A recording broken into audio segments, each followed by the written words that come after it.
Mae Brussell in Carmel, California. This is tape number 388. It's May the 5th, 1979, and this is side 1. I have decided to put off the conference on UFOs that I attended in San Francisco 2 weeks ago, and an update of Alternative 3 on the spaceships and the satellite programs, to get into the murky waters of San Francisco. I've gotten so many letters and calls for me to discuss the trial of Dan White, who's been charged or has confessed to killing Harvey Milk from the Board of Supervisors, and George Moscone, the mayor of San Francisco. That was November the 27th, 1978. The trial is going on now of Dan White, so I think I'll spend most of this tape on both sides talking about Dan White, and maybe get into it next week if we can't cover the matter as thoroughly as I'd like to. Before I get into that, though, I do want to tell you to write to research. I have the address here. Tom Davis will fill your orders for books. Send a self-addressed stamped envelope and maybe 50 cents for the printing. And get an update, keep an update of the books that are available on the assassinations and the various interlocking conspiracies that are going on. Tom keeps me aware of the new books coming out. He obtains some books that are hard to find in bookstores that he locates various places, and he keeps a list of the future books, the past books, and it's a wonderful resource for people studying history to have a place like this where a person is concerned enough to keep acquiring and investing these books for your use. Every book that I have, just about every book, I get from research, and he supplies the books that I talk about on these tapes. And from time to time, I give the address. He has the listing numbers for the Select Committee on Assassinations, the books that will be available on the hearings on the John Kennedy assassination, and also the Martin Luther King investigation. He has the volume numbers, the stock numbers, and the prices, and how to order those books. There's books on the Guyana connections, the Russian connections, the KGB defectors, the bankers, the Romanovs. He's listed those. Books on John Kennedy, and beyond that, the important thing is that beyond the Kennedy assassination, his list has increased to get into the people who profit from these assassinations that we study from week to week. The DuPont family, the Mellons, and Henry Luce, just endless biographies and accountings of Lockheed and the Hughes organization, and he has a Cosmic Connection now. A new book by Jacques Vallée is coming out. Very important. This new cosmic is not a new cosmic connection, but it's an important one that has been there, which has to be added to the list of books to be studied to know what is going on now, what was planned a long time ago, and how it will affect our future. He has a list of books not yet published, but he'll ship them as soon as they're released, the prices, the date, and the titles. And they're very, very important books. So send for a copy of this list. It's an updated list. I believe many of you got a list in December or November of last year. This is as of April 30th, the end of April 1979. And you have the address. And send for the list. And then send for the books. And if you have gifts to give and presents, planning ahead for the holidays or birthdays or anniversaries, or treat yourself, invest in these books. They're very, very valuable. Penn Jones has been wanting people to buy a copy of Robert Grodin's Abraham's Zapruder film, $650, and it's outrageous. He keeps pushing the purchasing of this film. A copy I got years ago wasn't as good as the copy that's printed now, but that is such old hat. That film was used by the House Select Committee on Assassinations. It was used by the Warren Commission. If you've seen it once, you know that John Kennedy's head went backwards, and a lot of people are lying, and a lot of people are covering up. He wants $650 for a set of film. For $325, you could get every tape that I have available from 1977, 2 years ago, to the present time.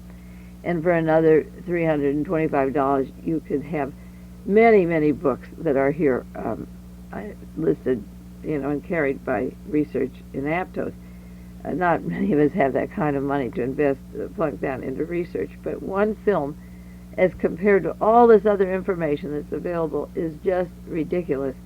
And it's that kind of minute way of seeing the world that is holding us back. In order to study the murder of John Kennedy or Robert Kennedy or the Chappaquiddick or the Wallace shooting or the Rockefeller murder or Jonestown or any of the other political assassinations and their cover-ups or the way history is moving, you have to have a broad aspect. If you can't afford it, go to the library and get it, because it's all there. And if you can afford it, collect it. It's very valuable.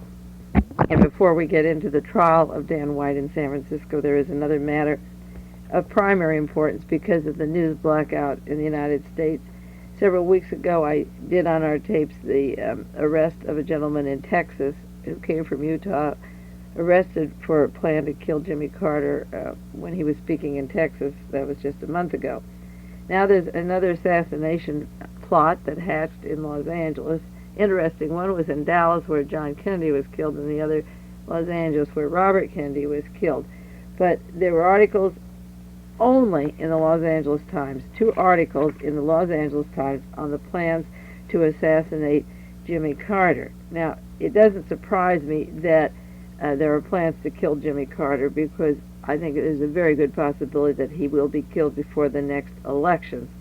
If you read the newspaper and the rumbles, what I call the rumbles of World War III, and I might read off a few of the headlines just this week, in order to get that war, that World War III, by 1984 or 85, which is the date set for this war, there have to be certain people in power in the White House, and particularly a cover man like Ronald Reagan. Since 1972, when I wrote my first published article after 9 years research, I said the pecking order was Nixon, Agnew, and Reagan. And of course, Agnew was kicked out by Nixon. He had the goods on him, and after Watergate, he realized that his life wasn't safe with Agnew as vice president, and they pulled the rug out from under, hiding the true story of what went on in Maryland, but just making sure that Agnew is out of office. But it's time, it's overripe for killing Jimmy Carter. When Nixon lost to Kennedy in 1960 in the presidential election, Kennedy was killed, and then Nixon shortly afterwards became president. In 1968, when Nixon ran against Robert Kennedy was killed, and Nixon was the president. 2 Kennedys were gone. In 1972, when Nixon was going to run against Ted Kennedy, Mary Jo Kopechne was murdered early in '69 with Tony Lasowitz and the White House plumbers team linked to that murder. And with that scandal, Ted Kennedy was out of the elections, and Nixon was reelected in '72. It was a close vote running against Humphrey, so George Wallace was shot the night of his primaries. I don't have to keep reiterating the history of this, but by 1978 of November, Rockefeller, who had been behind Gerald Ford and Jimmy Carter, was removed, and it just about means that Reagan is running up to the top of the ladder. And if you saw Jack Anderson this week, it was Reagan versus Carter, but if Carter is killed, Reagan would be probably a shoo-in for president on the stepping stone of each one of these corpses, receiving the benefits without exposing the criminals, of course. Now, the reason for the suppression of the assassination attempt on Jimmy Carter is the same reason there were suppressions of assassination attempts on John Kennedy. People were picked up, a man by the name of Oswald, using the name Oswald, in Chicago, November the 1st, 1963. When the assassination attempt didn't go through, the whole matter was hushed up, except for a few private investigators headed by Sherman Skolnick in Chicago. When there were plans to kill Kennedy in Miami, that was hushed up. Why? It was just a few weeks before the Dallas killing. A Mr. Miltier, who was involved in the Miami plot, was photographed in Dealey Plaza, November 22nd, 1963. and if you told all the details of the conspirators, the assassination would be prevented. But that isn't the role of the Secret Service or the people behind, so therefore the news suppresses these events. As I say, Jack Anderson had an article this week, May the 9th, Jimmy the Greek gives handicaps. It will be Ronald Reagan versus Jimmy Carter. Now, Ronald Reagan's managed by Paul Laxalt, and he's been financed by the Howard Hughes organization from the beginning of their political escalation. And Laxalt and Reagan and Jimmy the Greek are pushing the Reagan nomination that he is the one that will run against Carter. May 8th, 1978, there was a Los Angeles Times article, man charged with plot to kill the president. A man was arrested with a starter pistol, which has a crossbar, which doesn't actually shoot, but which is a .22 caliber pistol, an 8-shot revolver made in Italy. And when he was arrested, he said that he didn't intend to kill Jimmy Carter, that he was to be the diversionary. Does that sound familiar? The diversionary. And 2 other men, Cubans, and a third party who was also arrested, were going to do the shooting. It's interesting that the Times has an article, man charged with plot to kill the president, and he's on $50,000 bail, and his cohort, his co-worker, is also on $50,000 bail, but they didn't say 2 men arrested in plot to kill the president. They said man, because again, the news media always has to let you think that lone assassins are behind these things, even though teams are brought in and named, and even though 2 got away, 2 are arrested. Now, the interesting thing, if you like names or numerology, is that the first man arrested is named Raymond Lee Harvey. James Earl Ray had the name Raymond Sneed. That was one of his aliases, but Lee Harvey caught my eye, of course, because of Lee Harvey Oswald. He was an escapee from a hospital commitment, but they didn't say what hospital, so he could be, again, a victim of mind control. It doesn't say Veterans Hospital or private hospital or where he, Boston Hospital, or any of these great CIA foundations. He's an escapee from a hospital commitment, and he could have escaped like Donald DeFreeze or James Earl Ray. He could have walked out after they did a job on him. He was arrested formally on at least 6 arrests of suspicion of burglary, but he'd never been charged or gone to court. No information if he was in jail. He spent Friday night before he was arrested on East 2nd Street with a man named Oswaldo Ortiz Espinoza. Lee Harvey plus Oswaldo, or Oswaldo plus Lee Harvey, is an interesting script. It reminds me of an E. Howard Hunt script that he could have cooked up while he was sitting in the military base serving his time. As I say, it was a starter pistol, and he was to be the diversionary, but Sirhan didn't get any bullets into Robert Kennedy, and he was a good diversionary also, even though he shot from an 8-shot revolver. Both of them had that in common. The men admitted using an alias. Mr. Espinoza went by the name of Julio.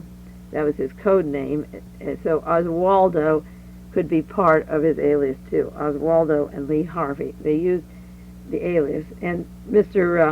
Lee Harvey, said that Espinoza kept a weapon in a briefcase. He carried a briefcase, and he thought there was a gun in it. And as I say, there were 2 more involved Cubans who they said got away. So those 2 men who could do the cross-firing, I'm sure, are available for another city for Jimmy Carter. Maybe it'll be Miami or Chicago, and the full cycle of Oswaldo, Lee Harvey, Miami, Los Angeles, Dallas will be culminated. The firing of the first gun was to be done by Raymond Lee Harvey, and this reminds me of the Umbrella Man, who could have been a signal. But in Dealey Plaza, there was a diversionary. The first shot sounded like a firecracker, and all the military people there, and the high-up military brass, Secret Service, police, weapons experts said they heard a firecracker and then a quick bang, bang, which would be too close for the bolt-action rifle to be fixed anyway. But the diversionary, the first sound, everybody looked for a firecracker and weren't too concerned until the fatal shot came. And this gentleman says that that was his role, to be the diversionary. Then there were a series of denials and lies that followed the arrest when they were picked up. The first was that Mr. Espinoza who was picked up after Raymond Lee Harvey, said he didn't know who Harvey was. He denied being involved. He said he wasn't part of a plot to kill President Carter.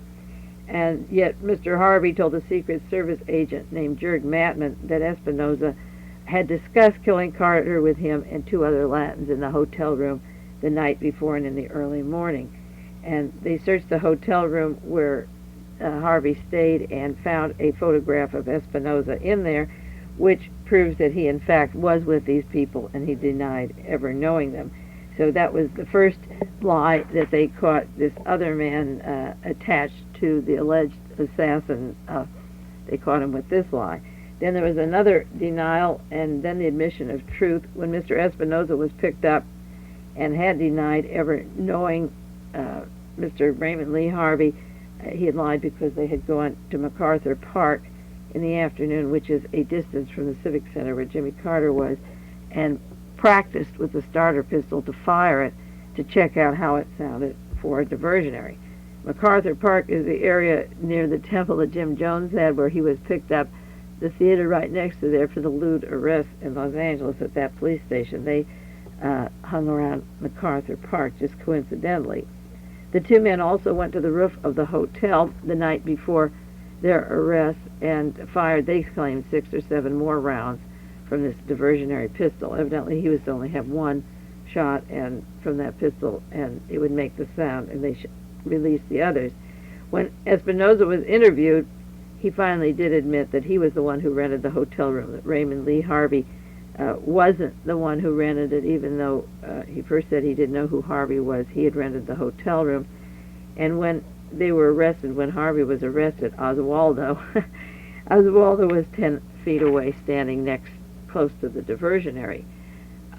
Right after the arrest, or I guess it was the same afternoon, 2 apartments were broken into by the question of the New York Times as Carter security men, May the 7th, 1979, because there was a raid in one apartment of a Paul Hansen, who was submachine guns were brought in by 2 agents in uniform and 1 plain clothes, and they said they thought they saw somebody on the balcony facing the alley, and they didn't identify themselves. Again, this reminds me of Dealey Plaza, where there were Secret Service people or Dallas police officers who later didn't belong to the Secret Service or Dallas police.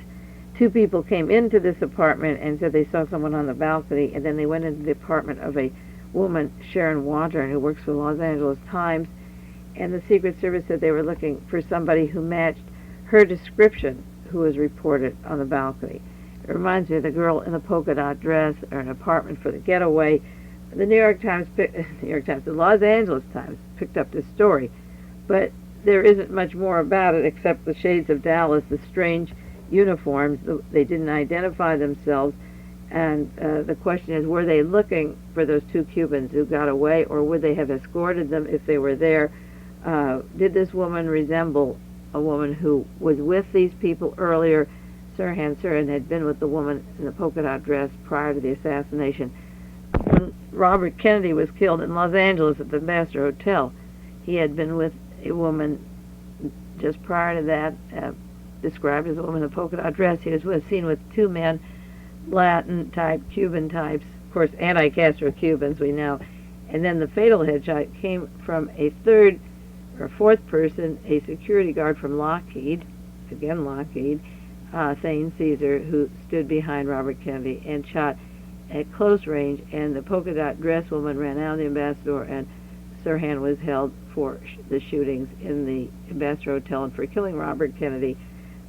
They went into this place looking for a woman, probably not this one, but looking for someone that matched her description, who they saw was on the balcony. And I think those are interesting comparisons. I've talked to several people who take this assassination attempt very lightly, think it could be a hoax because it was just a starter gun and because Oswaldo plus Lee Harvey. But I think it's serious. Knowing the pattern of the other killings of John Kennedy and Robert Kennedy, I think it was a serious attempt, and I think the other 2 will be available for shootings at another date. What will the law enforcement do about it? U.S. Magistrate John Cronin ordered that Raymond Lee Harvey be put on $50,000 bail. There will be a preliminary hearing May 17th. If any of you can get to Los Angeles for that, it would be interesting to get down there and have the preliminary hearing and see what's going on. Oswaldo Espinoza is held also for $50,000. The assistant U.S. attorney said that a federal grand jury indictment will be sought only if there was an actual conspiracy involved. The Secret Service agent took affidavits from the men. The FBI have been interviewing, and right now it's totally suppressed from any newspaper other than the Los Angeles Times. And let me know if any of you who take the tapes see the clippings of this in your newspapers. Now, the way I line it up is I say there's a very, very good possibility that Jimmy Carter would be killed. If you just look at your newspaper articles in the past week, there was one May the 9th, 1979, in the San Jose Mercury. Dissidents speak out at Stanford. Two dissidents from the Soviet Union were at the Hoover Institute in Palo Alto discussing will the Soviet Union survive until 1984. It was sponsored by the Hoover Institution, the International Law Society, and it's this group that will make up the cabinet of Ronald Reagan if he's elected president. Another article in the San Jose Mercury, May the 9th, the U.S. can't rule out military force in the Mideast.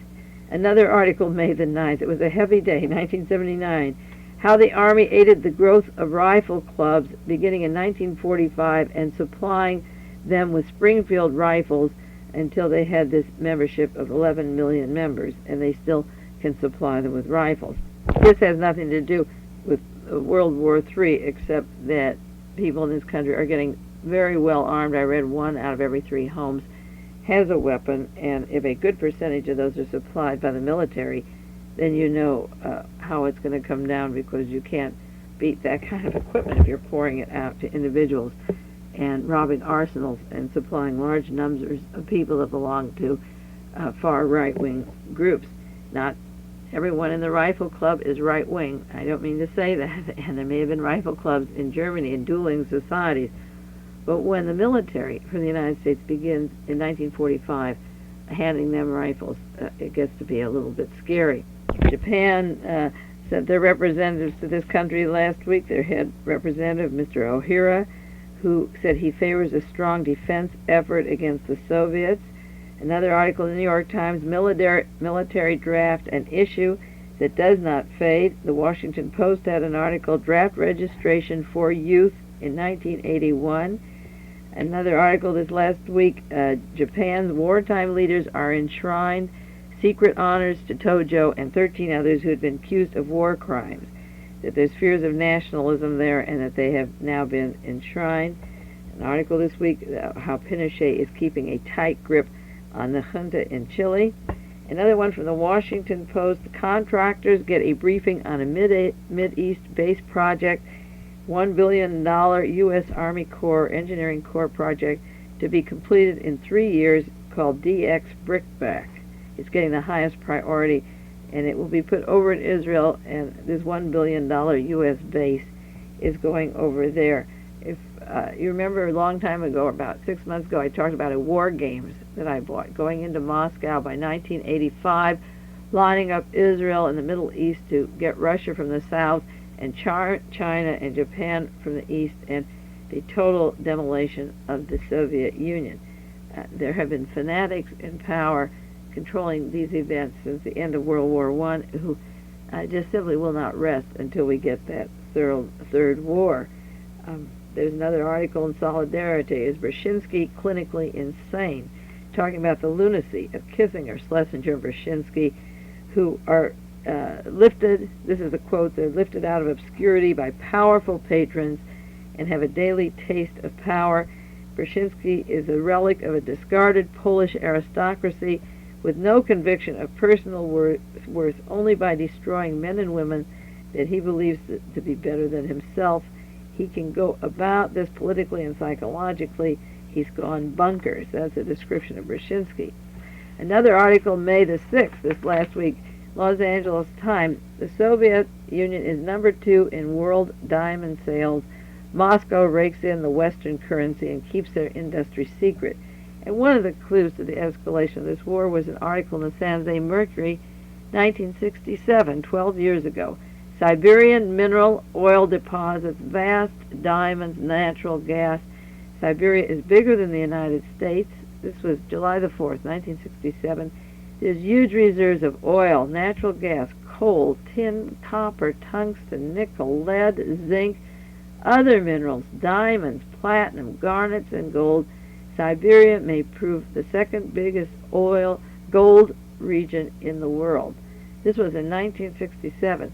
You see, when these satellites get up and can measure all these things, then these greedy people have to go to the war and justify spending and wasting all these lives and all these millions, and are the modern-day pirates who just can't get their hands off of these diamond, gas, the mines, the gas, the oil in Russia, the vast farms, and so forth.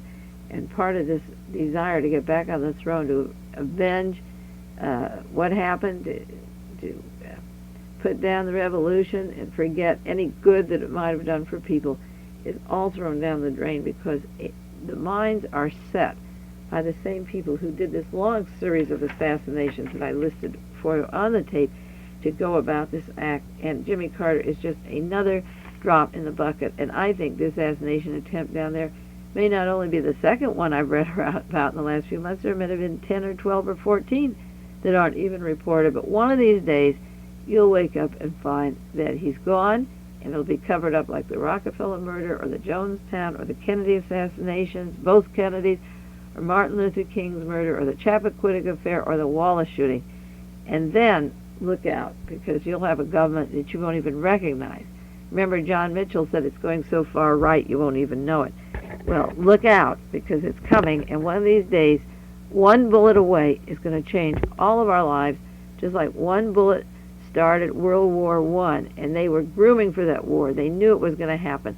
There's every evidence or piece of news since World War I was over that World War II had to take place, and all the books and magazines and newspaper articles available are proof positive that World War III isn't far. By 1984-85, we'll be in World War III. It's inevitable unless we take some actions and demand changing the course that we're going in. And I don't think that's possible. I take that back. Anything is possible. Now to Dan White. I've done so much on the Carter assassination attempt and so forth that we'll have to maybe do 2 tapes on Dan White. Let's start with the background of San Francisco. That's always where I like to put things in their perspective before we get into the trial of who he is. Dan White was described up into the time he murdered Harvey Milk and George Moscone as San Francisco or United States all-American boy. And I think that's a pretty good description. Give him a gun and a lot of BS, and he's ready to take over by the gun, as I explained just earlier on this tape. He went to Vietnam. He was a paratrooper. He came back, worked for the San Francisco Police Department, politically right, racist, and narrow in his political views. He took 2 years off from the San Francisco Police Department, always the missing years, we'll go into those. Went to Ireland, Alaska, New Orleans, was in a mental hospital or programs. He took 2 years off, went back to the work to the fire department. 1976, he married a woman from Germany. She had been in Germany and Tokyo. We'll go into that also. And left the fire department to run for the Board of Supervisors and won in his district, I believe it's District 8, and became a member of the Board of Supervisors. He resigned November the 1st, 1978 from the Board of Supervisors. He wanted his job back. He was sorry he resigned. He also ran a potato stand on a new Pier 39, which was a very political act in itself. We'll go a little bit into the San Francisco politics. But he asked George Moscone to give him his seat back, and George Moscone was about to appoint another supervisor in his place. So November the 19th, 1979, is when Leo Ryan from the Bay Area was killed in Jonestown. Representative Leo Ryan was murdered, and then 913 people were killed in Jonestown that week of November 19th, or the day of 19th. Some of the basketball team were described as killers, as assassins. We've talked about how many got away. 3 or 4 of them were supposed to have been trained by the San Francisco Police Department. There was talk that the Jonestown even had some guns that came from the San Francisco Police Department. The San Francisco District Attorney Joe Freitas was very close to Jonestown and particularly close to Tim Stone of the CIA, who helped set up Jim Jones in Ukiah and has moved to San Francisco and Guyana. The Democrats up in the Bay Area, George Moscone, and Freitas and various elected officials owed their elections to the members of People's Temple who came down, and that's being investigated. They illegally registered from different areas, but they helped swing the elections to get these very people who are investigating the case into office. Also, U.S. Attorney William Hunter, who was appointed by Jimmy Carter, was close to District Attorney Freitas in San Francisco and Tim Stone, and the San Francisco Police Department, where Dan White worked. Jimmy Carter had appointed the U.S. Attorney William Hunter. Rosalind Carter had been photographed with Jim Jones. Jim Jones had been appointed by George Moscone, soon to be a victim, to the San Francisco Housing Commission, and George Moscone was number 1 on the death squad of the Jim Jones assassination teams in the event that Jones was killed and the Jonestown operation failed. Jones' newspaper had congratulated William Hunter for his appointment by Jimmy Carter and for Harvey Milk being on the Board of Supervisors. So what you had in the area was this incestuous relationship between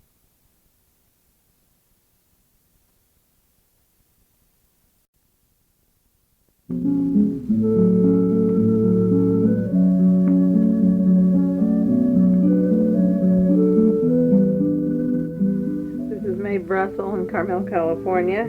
Tape number 388, side 2, May the 11th, 1979. We'll continue now with the Dan White trial in the milieu in San Francisco that took place. There was voter fraud in San Francisco that involves the investigation of Tim Stone, the lawyer from Stanford, and the District Attorney Freitas, his close friend, and the People's Temple's involvement with the police department, with the U.S. Attorney, the District Attorney, the Welfare Department, the children that they had taken down to Guyana, the youth and juvenile system, the network of the Central Intelligence Agency in San Francisco with the police department. All of these interlocking agencies and persons were in a mess and a web. And by killing George Moscone, it would be possible if they had a sleeper assassin on the police department, and I'm sure they have many trained sleeper assassins available for times like this. If they had one, they could silence this person, George Moscone, who was an important, cohesive part of all of this.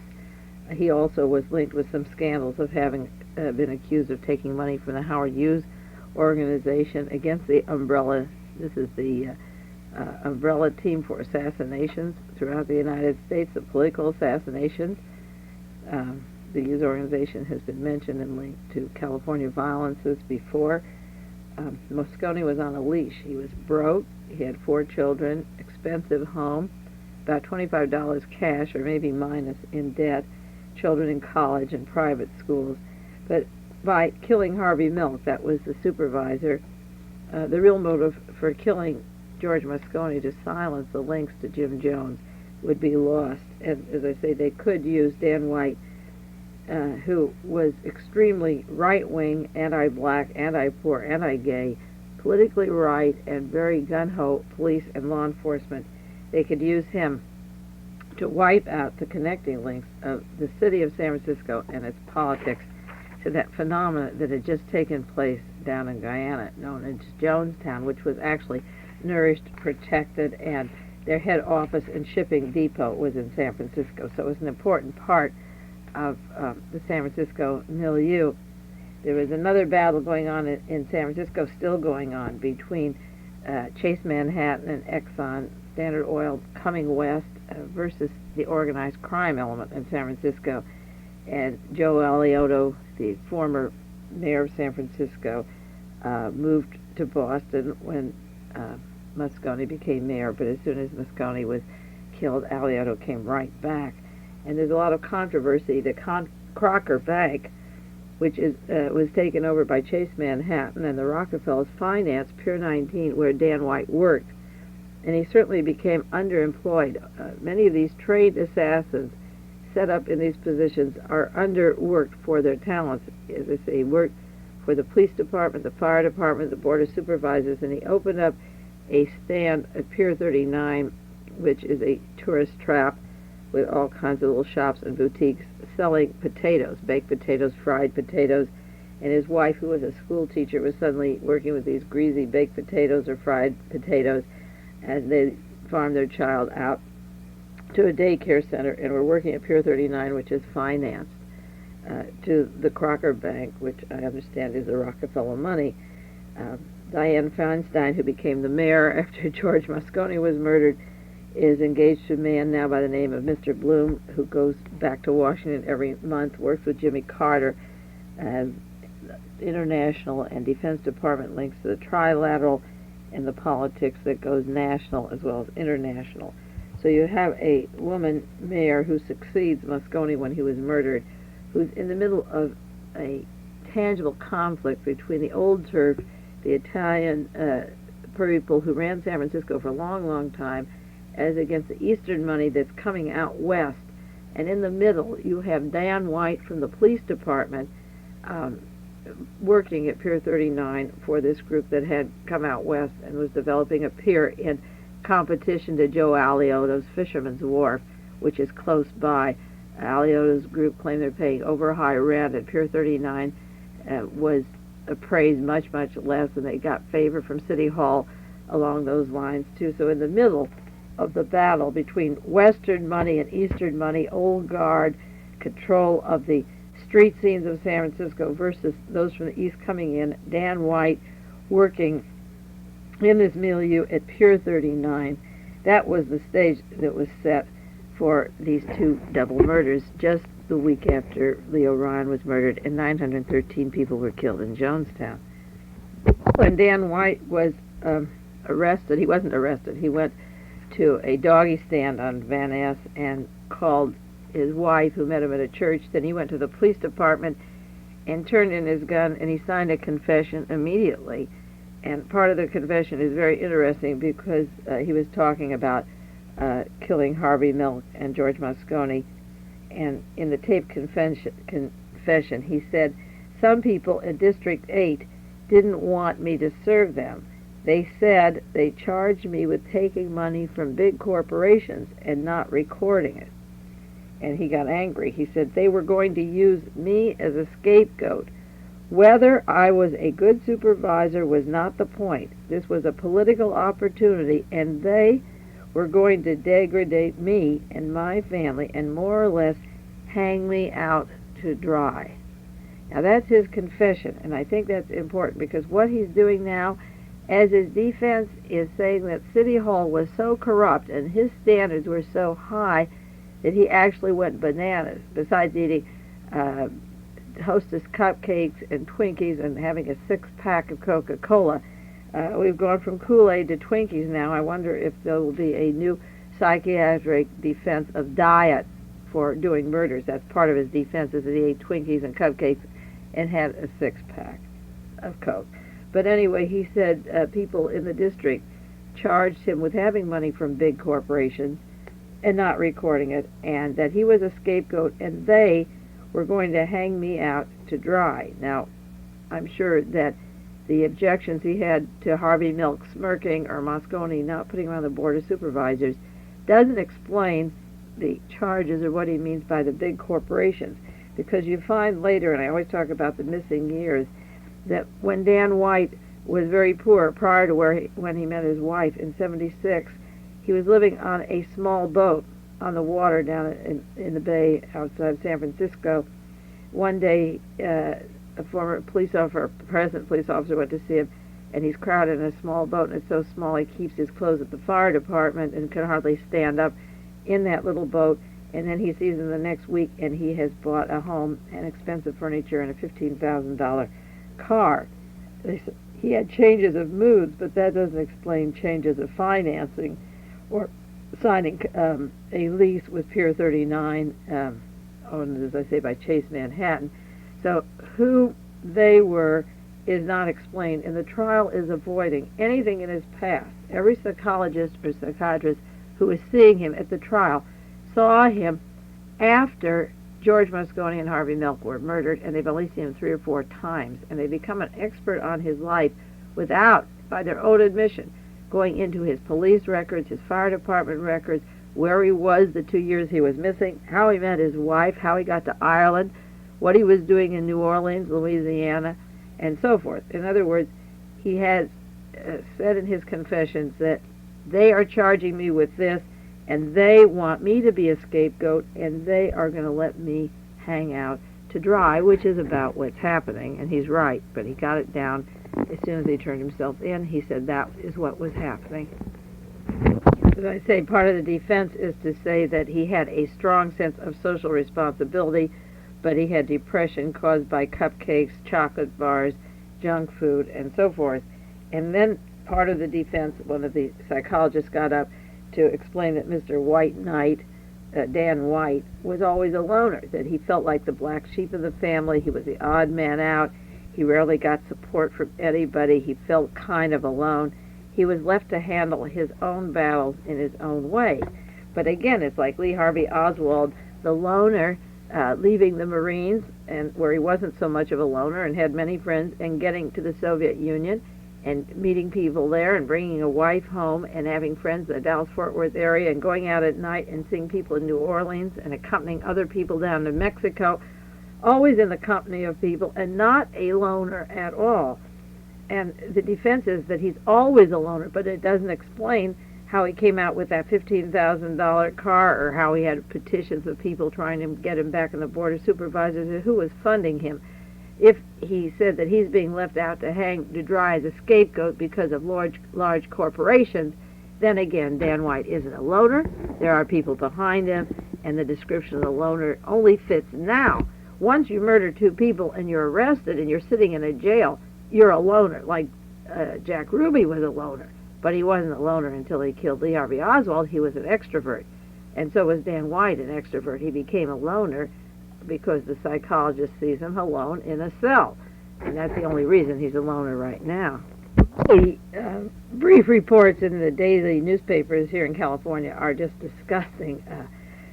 There was the story of the White Knight. That was the code for suicide down in Guyana. When they got the word White Knight, that meant kill 913 people and let 210 escape. And then 7 days later, Dan White does the murders. But they're trying to make him the White Knight, and I think he believes he is a White Knight. The defense trial goes on, and I'll just read you some quotations from the newspapers from the defense lawyers and the attorney. One of them, his defense attorney, said he had trouble because of his working class background, that he believed a man's word is his bond, but in the realities of San Francisco politics, that wasn't true, and that set him off. They said Dr. George Solomon from Stanford, used to be at Stanford, where Tim Stone came from. He taught there 11 years at Stanford as a psychologist, a psychiatrist. Tim Stone was from Stanford, and Dr. Carlton Goodlett, who supplied the drugs for the people down at Jonestown as their doctor, was from Stanford, and Stanford Research was behind Colston Westbrook and the Patty Hearst story. Dr. George Solomon from Stanford and also from the University of California Hospital, both linked as conduits of CIA money on mind control, said that it would have been contrary to White's code of behavior to have a fist fight with these people, because he was too honorable, that he couldn't fight out with Moscone or Milk. When they asked him in court, White didn't just punch the 2 victims instead of murdering them at point blank. One Dr. Jones, not Dr. Solomon, said that would have been contrary to White's code of behavior, since he knew he could outfight Moscone and White. In other words, he couldn't use his fist because he was stronger than them. So then what was he doing with a gun, and reloading it as he went down the hall? Where is the code of honor? There's no consistency with what Dr. Jerry Jones is saying. Dr. George Solomon says White lived by the golden rule. I mean, it's so inconsistent. It's inconceivable for Mr. White, who couldn't even tell off someone who stepped on his toe in a line, to plan anything heinous, that he wouldn't step on your toe if you were in line. They don't say that he went to Vietnam to kill people on orders, that he was a paratrooper in Vietnam. They worked for the most racist police department. Well, it's a toss-up between Houston, Texas, Los Angeles, and San Francisco. Then worked for the fire department. It was on the board of supervisors, riddled with corruption, and he was active in various racist actions on schoolyards and in the section of San Francisco where he lived, where he didn't want the blacks moving into this Catholic school where he had been. And Dr. George Solomon said, well, he wouldn't even tell someone off who stepped on his toe. And Dr. Jerry Jones says it's contrary to his behavior not to pick a fight with anybody who's weaker, and that he lived by the golden rule. Dr. Solomon said that White was unsuited for the political life in San Francisco. He regarded some of the aspects of governmental process as shoddy or perhaps immoral. The White Knight was too moral for San Francisco. Dr. Solomon said White's rigid approach to things, as he saw them as black or white, left little room for compromise that you need in the political arena, that he was too good for the politics, the Board of Supervisors in San Francisco, because he saw things just pure, and they were in this gray area as if they were responsible for their own death.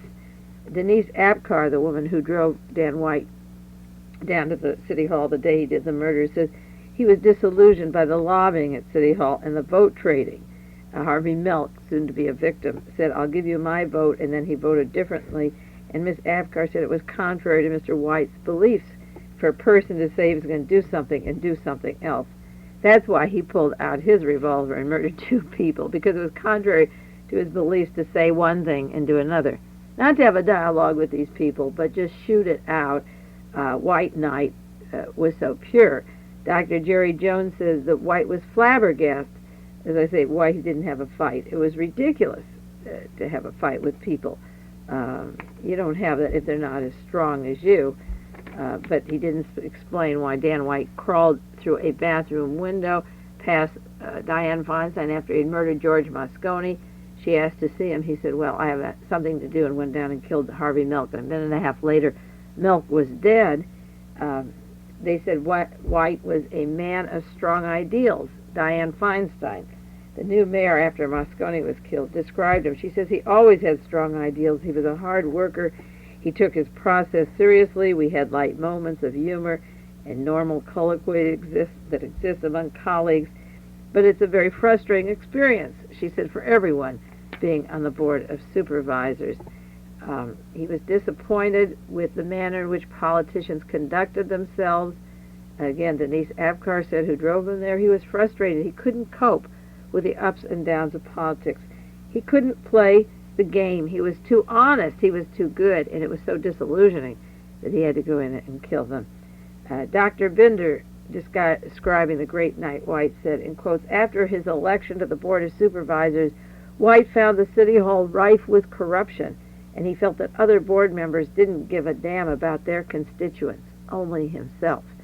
Well, he was going to prove to the constituents that they really made a good choice on voting for him by killing those other persons in the City Hall. He was just too good. It was ripe with corruption. So what's the solution? Off with their heads. Another piece of testimony about the great White Knight, in quotes, Dan White had been in conflict all of his life because he wanted to be a free spirit, but he gave up the freedom to take on a strong sense of social responsibility. He wanted to serve people and be socially strong. What happened? The junk food, the Hostess cupcakes, got in the way. But he had a strong sense of responsibility, no black or white, keep your word. And then another witness testified. These are psychiatrists coming into witness testify for Dan White.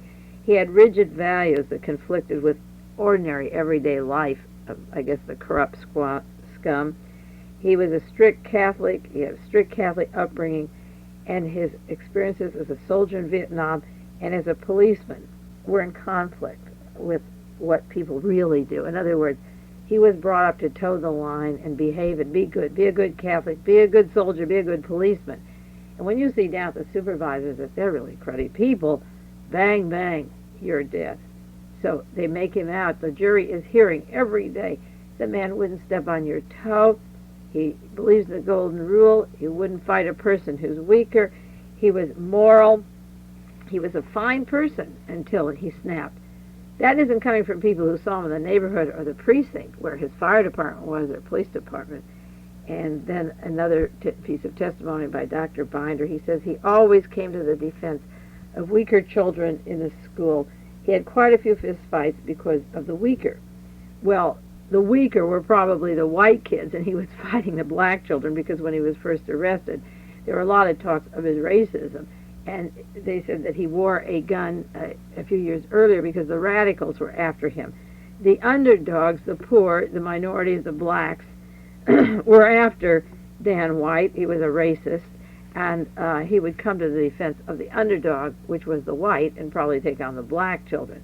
So in the course of the trial, so forth, he has admitted to doing the murders, but his mind blew because he was so morally high that he snapped at the corruption he saw around him. And that's supposed to be what made him snap.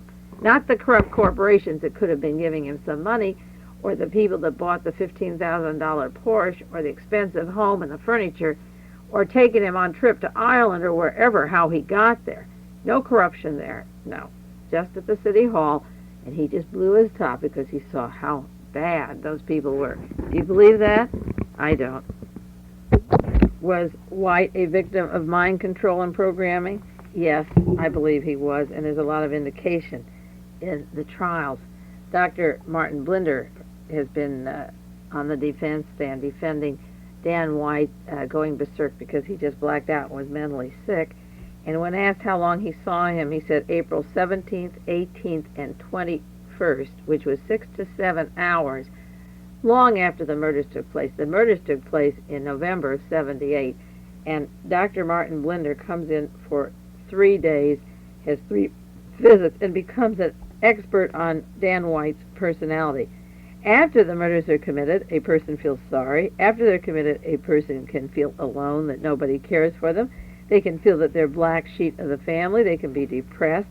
Of course, he stands the chance the death penalty passed if you kill 2 persons in public office. It should be an automatic death penalty, but they're trying now to get Dan White out, according to the newspapers, in 2 to 4 years, diminished capacity. Now, they don't go to the past, and I want to reiterate that. The psychologists that are coming in now are not using, by their own admission, the military files, because they're saying he's been depressed since he's 23. He has periods where he doesn't shave. He goes on these cookie binges, and he's withdrawn and obviously mentally sick. The source of the information is his sister, who became a nurse and took a psychology class and said, Mom, Dan needs help. But they haven't gone to the military files. They haven't gone to the police files. Any indications of his nuttiness or depression, or the fireman files, or the way the recommendations came for him to be on the board of supervisors when he ran, or any history of being a depressed person or a loner or outside. They haven't gone into that, and they haven't gone into the history of where his wife came from or the role of Denise Apcar. And I probably won't have time on this tape. We'll do this maybe next week. Continue.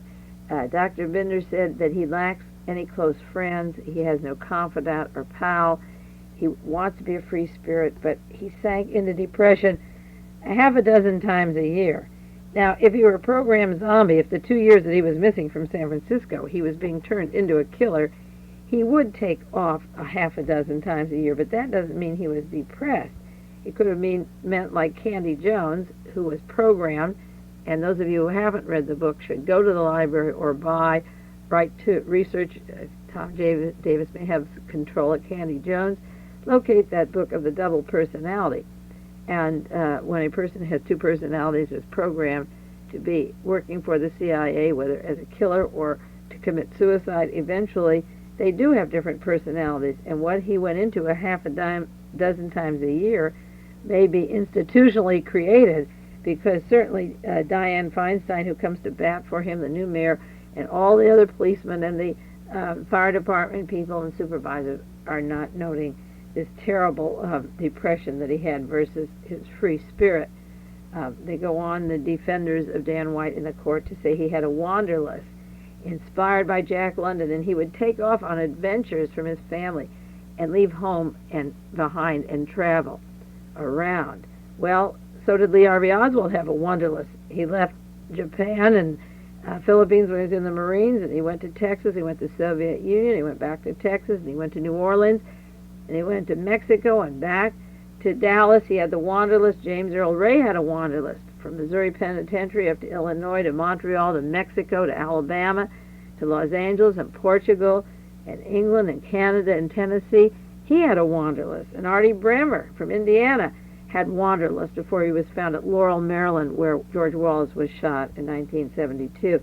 He came from Indiana. He was seen in Michigan. He was at motels at Maryland. He was at the Waldorf Astoria. In New York, he was up in Canada where Nixon was speaking. Yes, these programmed zombies have wanderlust. That's part of the scene. They break with the past and are placed in strategic places. So the question is, where did Dan White go when he wandered, and what was the wanderlust, and who paid for it, and who did he see? And I think that's the important aspect to look into. He married in 1976. He left the police department, took 2 years off, went back to the fire department, and he married a woman named Mary Ann McHugh. She had been in Germany. I understand she'd been a teacher in Germany, and then she was in Tokyo. Germany and Tokyo, good brothers of our trilateral commissions. I don't know what she did in these two places. She was older than him. She's acting very much like Marina Oswald or Jean de Mohrenschildt, more like a programmed wife than a wife. And describing his marriage to her in court this week, they said that he married her out of a sense of duty to be a responsible member of society. And it doesn't explain what his duty was to marry her or his responsibility to society, unless, like Lee Harvey Oswald was sent to the Soviet Union, to meet a woman, Marina Oswald, and bring her back as his wife. Was this an assignment that he had as a sense of duty, as a responsible member of society, that he had to marry her? In 1976, he married her, and she's very silent in all this, and when he was first arrested or in court, he wouldn't look at her. She hardly looked at him. The exchange of emotions is very shallow. There isn't any close contact or feelings between them that anyone can generate or see. And one of the first things he said in his confession when he was arrested, he said, ask the press to stay away from my wife. He said, see that Mary Ann isn't hounded by the press. He also, as soon as he turned himself in, he asked the police officer who he knew there, Paul Chignell, is he dead, Paul? Which means, is he, I'm sure, was Moscone. It was Moscone that was to be hit. Harvey Milk was secondary. He didn't say, are they dead, or did they die? He said, is he dead, Paul? And he asked that question. Then he asked Paul to hold on to a poster. And Dan White walked around with a 10 by 11.5 reproduction with him always. He carried it either folded up in his shirt or what. It was a poster of Ireland, rural Ireland, and he carried it with him. And the woman who took him to the City Hall the day of the murder said that Ireland had a special meaning to Dan White. He hoped to go there again and live. Well, Tim Stone, the attorney that set up Jonestown from Stanford, the CIA agent behind Jim Jones, was in London. Jim Jones had a lot of international contacts and banks, but it's funny. She says he wanted to go there again and live. When did he go to Ireland? Did he go before he went to Vietnam as a paratrooper? Did he go while he was a member of the San Francisco Police Department? Did he go during those 2 missing years when he was a member of the fire department? Did he meet his wife over there? Did he take a trip to Ireland? Who paid for the trip to Ireland? Who did he see? Why did he want to go there again? And the poster advertised a book about Ireland that was for sale, which had pictures of soldiers crouching and running and broken glass and barbed wire. But page after page, this was noted in the San Francisco Examiner, there were words mystic and martyr. And Lee Harvey Oswald was shot by Jack Ruby, who was programmed to believe he was a hero. Once in a lifetime, do something heroic. There was a manuscript on the seat of his car written by Warren Carroll of the CIA, who wrote Lifeline for Hunt, H.L. Hunt, down in Texas. And the manuscript was in his car on heroism. And there were 2 words that ran through this Irish book that the poster advertised over and over, mystic and martyr. So the Irish connection would be interesting to know when he went to Ireland, why he carried this book, and why the words mystic and martyr were important to Dan White, and why he asked, why is he dead, and also see that Marianne isn't hounded by the press. In other words, people like Marina Oswald and Jean de Mohrenschildt, or various wives, are kept in the background, and they're not hounded by the press. He wasn't worried about take care of her, or how is the baby, or what will we do now. His main concern, as soon as he turned himself in, the first things he said was, is he dead, and see that Marianne isn't hounded by the press, and keep my poster on Ireland. Now, where did Dan White get his money? I guess that's all we'll have time for this question. I guess next week I might go into more on mind control of Dan White, because it so parallels the Sirhan story or the Candy Jones and various books on mind control. Patrolman Raymond Shine said that White would radically change his lifestyle from Spartan to lavish, back to Spartan. That's a neat little trick we'd all like to do. He said he visited him, White, when White was single. He was in this cramped boat, as I mentioned. The next week he had a home on Lake Merced. It was a newly furnished home, a $15,000 Porsche. He said he didn't even know where to put in the oil. And Dr. Jerry Jones said he went through abrupt changes on his trips to Alaska, New Orleans, transcontinental bicycle trips and small boats. And he would go from a sparse apartment. He would stay in a studio apartment in the Mission District, and the only furnishings were a mattress and a bare floor, some books, and a radio to listen to ball games. That's one of the things that worried me about the person that my daughter's been seeing for 2 years that I've mentioned on several tapes, whose brother's on the Dallas Police Department. He came out to Carmel. He's been unemployed for 4 years. When she met him 2 years ago, he had a bare room, a single room rented, and I know the people, I don't want to go into the details of that house. It was detached from the house, part of the garage, and all it had was a bare mattress, a couch that made into a bed, one book, Shogun, one radio, to listen to the ball games, and a totally bare room with 4 walls. And when I told her that something was drastically wrong, within weeks or months, he moved into a home at Pebble Beach, where he lives now, and that's his home base, and he has clothes and spending money kind of on a leash without earning anything or doing anything. A woman at Pebble Beach whose husband lives in Colorado and works for the oil business, they have him staying at that house. The description of this bare room reminds me of this other character who I still can't shake off and can't explain, but the parallels of the mind control and the way Bremer lived, or these various alleged assassins in rooming houses, overlaps. They all of a sudden are poor, then they have money and trips, and then they're back to poverty, and then they're used in some kind of operation, even if it's just as a patsy. This tape is up, so I guess next week I'll do part 2 on Dan White and the mind control of Dan White and the trial in San Francisco.